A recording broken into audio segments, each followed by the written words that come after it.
Today you are going to hear a special message. The message title is like this: You are in God's hand. God has a plan about our life, and God has chosen us before the foundation of the world. God will prepare us and mold us to bear more fruits. God will mold our character, attitude, faith, and trust. When we study about the prophet Jeremiah, we find that he had a special calling in his life. First Jeremiah chapter 1 verse 5. Bible says, "Before I formed you in the womb, I knew you. Before you were born, I sanctified you. I ordained you a prophet to the nations." God spoke to Jeremiah about his calling. God was revealing about his calling. God spoke to him when he was in the young age. God spoke to him and told him three things. The first things first, Jeremiah, I knew you before the foundation of the world. The second point was like this: I sanctified you. I sanctified you in your mother's womb. The third point, I have ordained you as a prophet to the nations from your mother's womb. See, when we read the scripture, we can see that there is a special divine calling was upon Jeremiah. You should know what is your calling. What is your calling? What God asks you to do? What's your purpose in this earth? Bible says God has chosen each one of us before the world. We are not accidents in this world. God has planned our lives and gave us all different talents, gifts, and skills so we can accomplish our calling. No one had been born to the world without a purpose in life. Prophet Jeremiah knew from his youth that he was called a prophet. When God mentioned his calling, he said some excuses. God spoke to Jeremiah, I have ordained you a prophet to the nations. Immediately Jeremiah said, Oh Lord, see, I am a youth, I am very young, I don't know how to speak. But God spoke to him, Jeremiah, you don't need to worry about anything. You have to do only two things. Your job is very simple. I want to give you two tasks. You have to perform two tasks. The first one, you have to go wherever I send you. Wherever I send you. The second thing, you have to speak whatever I said to you. The first one was about traveling. The second one was about prophesying. Jeremiah said, Lord, I cannot do this big job. How I can be a prophet to the nations? It's not possible because I am a youth. I don't know how to speak. I don't know what's the style of prophetical language. I don't know anything about the prophecy.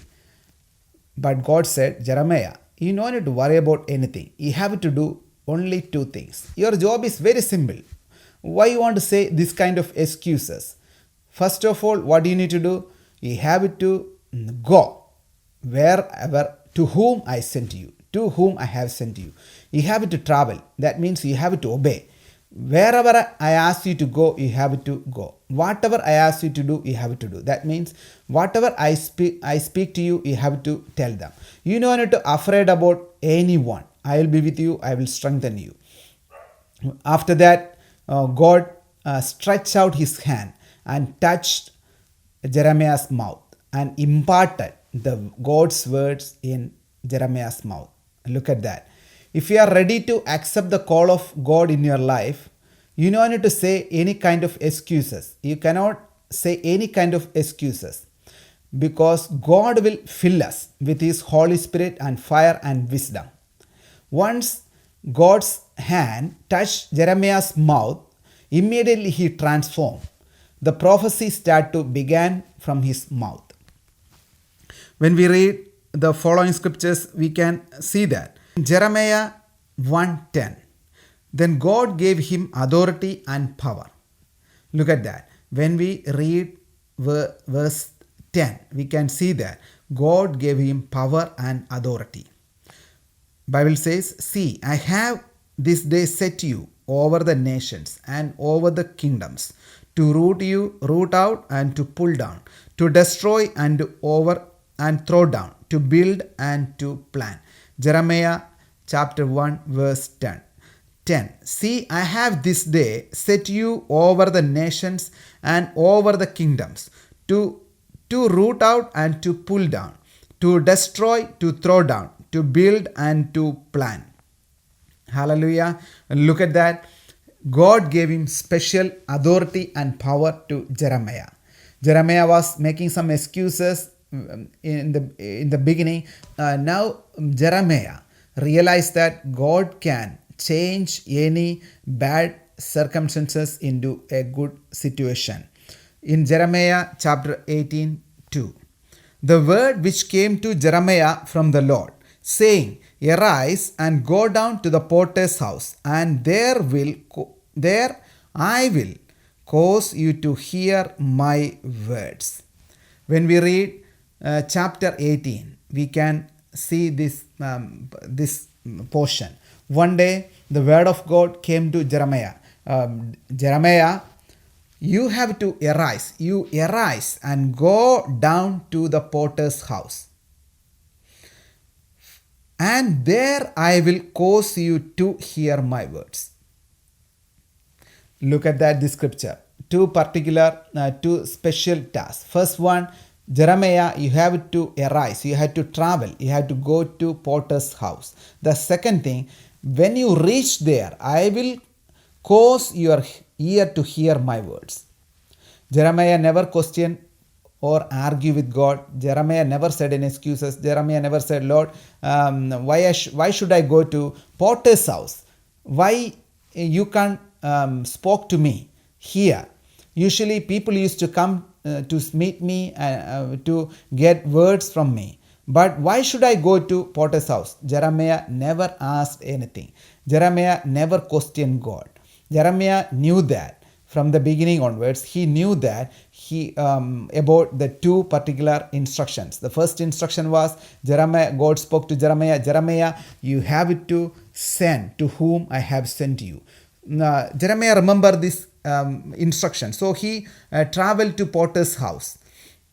And Jeremiah did not question God, but obeyed his instructions and went to the potter's house. Then Bible says, in Jeremiah 18:3, then I went down to the potter's house, and there he was making something at the wheel.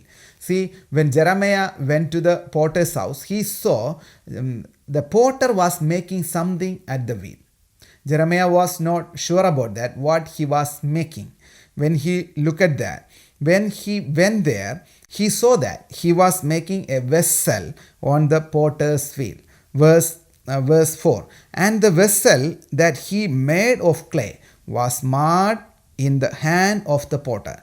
So he made it again into another vessel, as it seemed good to the potter to make. Jeremiah saw that potter was making a vessel on his wheel. Jeremiah never saw this kind of process or a manufacturing process before in his life. There are different stages to make a vessel. There are several stages to make a vessel. The first stage is a purification process. That means it's a cleaning process. Potter will purify the clay first. That's a purification process. It's a cleaning of the clay and removing the dirt and the dust from it. That means salvation. That process is called salvation process. When we accept Christ, when we come to Christ, what will do? God will remove all the sins and all the evil activities from our life. Thank God. When we come to God, when we come to Jesus, what God done? God separate us from the world. from the course of this world, from the sins of the world. Next point, preparation stage. Then the potter will sprinkle water and will knead the clay. This stage is to prepare the clay for molding. It's an important stage in the making of the vessel. See, this is a second stage, preparation stage. The potter has to prepare the clay to make a vessel. That's called preparation stage. Potter cannot use the raw material, the pure, I mean the clay, whatever he taken from the ground. He cannot use it straight away to mold a vessel. Potter knew that. Potter knows how to separate the impurities and the dust from the clay. After that, the potter, what he do? He will prepare the clay. For the preparation, he'll sprinkle some water on the clay, and he start to knead the clay, start to squeeze the clay, and then he will stretch the clay. Then he start to roll and make it in a nice form. He will make it in a right position. Same thing in our Christian life, God will prepare us to perform special tasks. If we don't go to the preparation stage, God cannot use us. God cannot use us, because God will prepare us to bear good fruit. How God will prepare us? First of all, God will prepare our character. God will mold our character. God will prepare our character. Also, God will prepare to do anything for God. God will prepare our character. God will build our faith. God will build our trust. It's an important stage in the making of the vessel. This preparation stage is very important. The potter will spend a long time to prepare it so the vessel can be stronger. See, if we cannot go through the preparation stage, we can't be stronger. Because that's the preparation stage is a long process. It may take little bit time.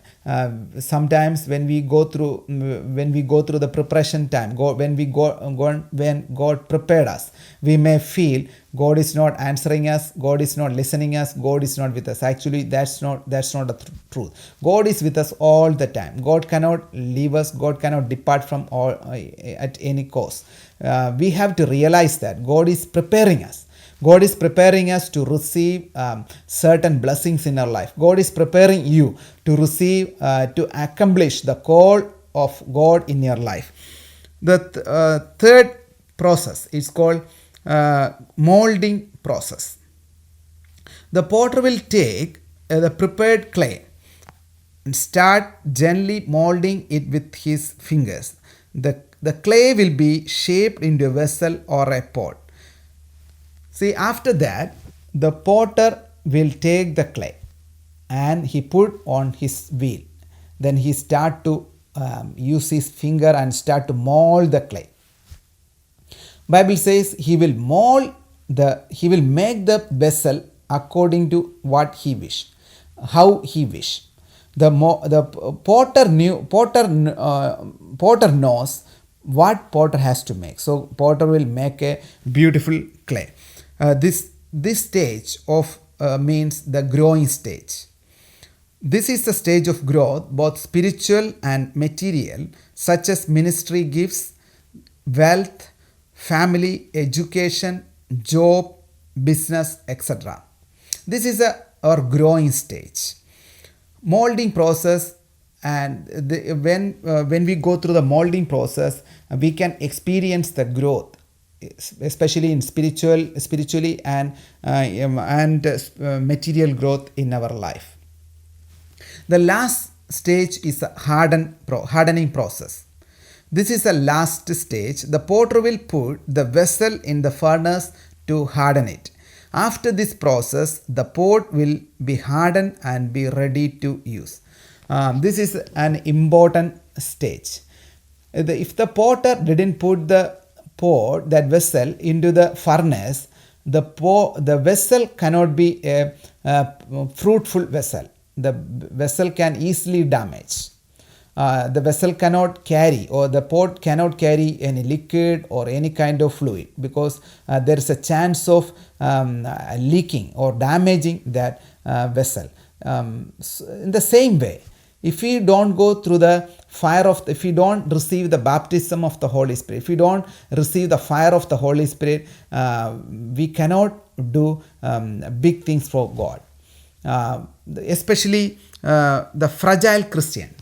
When we look at the fragile Christian, when a small challenges come, when a small things hit them, what they do, immediately they will start to murmur against God, they will complain against God, they will quit their calling, whatever God called them to do, God asked them to do. See, if we don't have the fire of the Holy Spirit, if we don't have the fire of the Holy Spirit, we cannot do anything, because God gave us special instruction. Jesus said, when I go to the Father, I don't want to leave you as orphans. I'll give you another helper, another comforter. His name is Holy Spirit. I don't want to leave you as orphans. I'm going to send the Holy Spirit for you. When we read Acts chapter 1, we can see that. I shall give you power.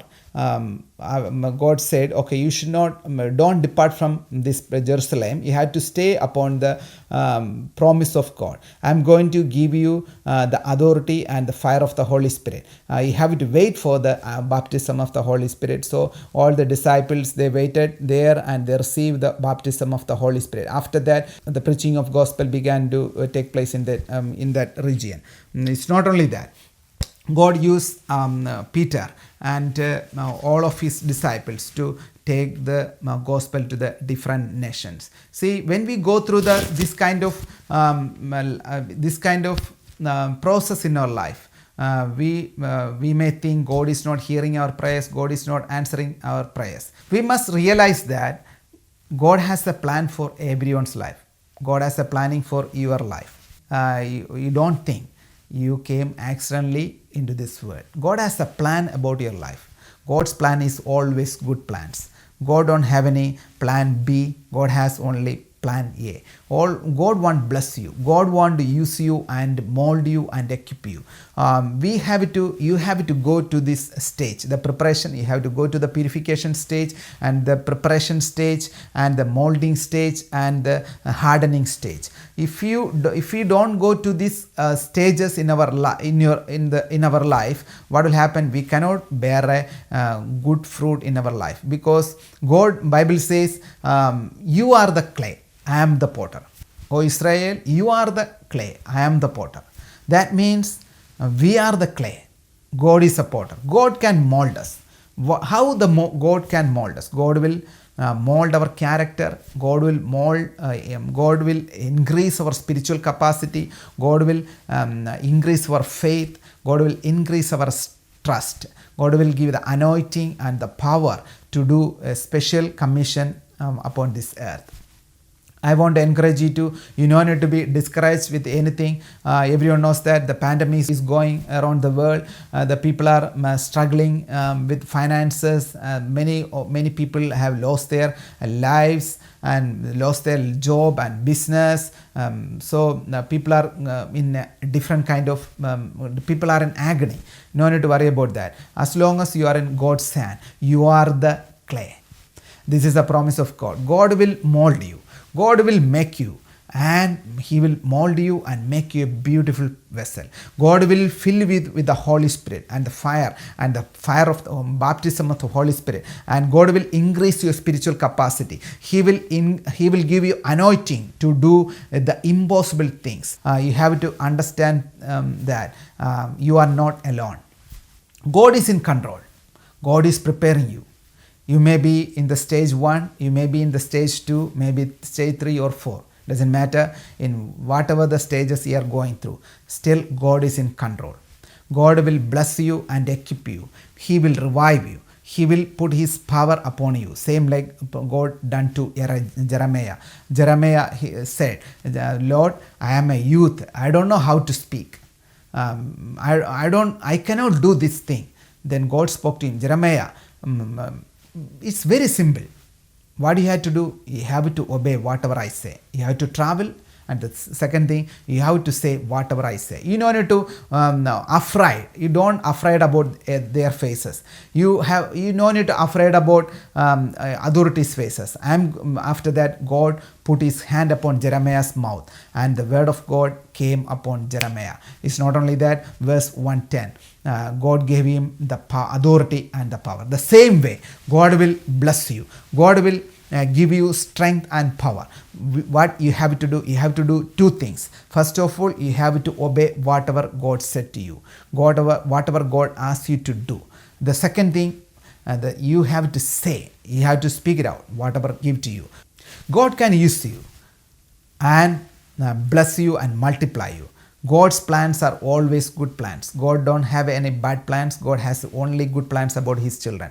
God cares about his children. God loves his children because God is love. Bible says God is love. If you walk in the love, if you walk with Jesus in the day of your life, definitely God will use you. God will give you the strength and anointing to accomplish whatever he plans about your life.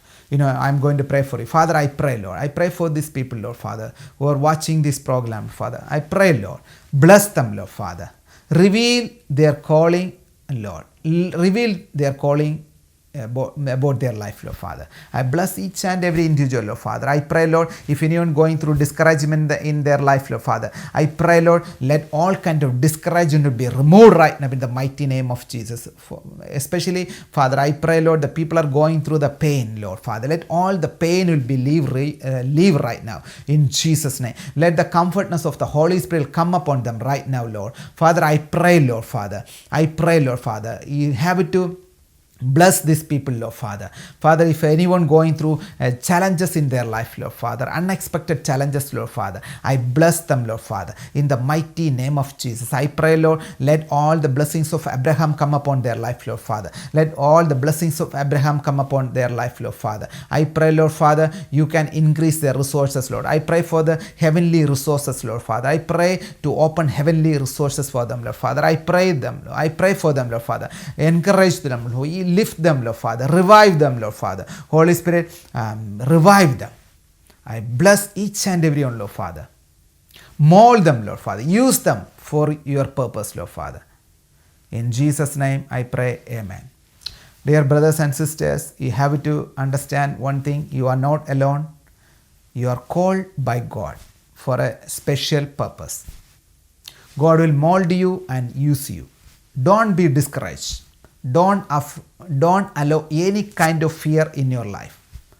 God is with you. God will lift you and bless you. See you soon. God bless you. Bye.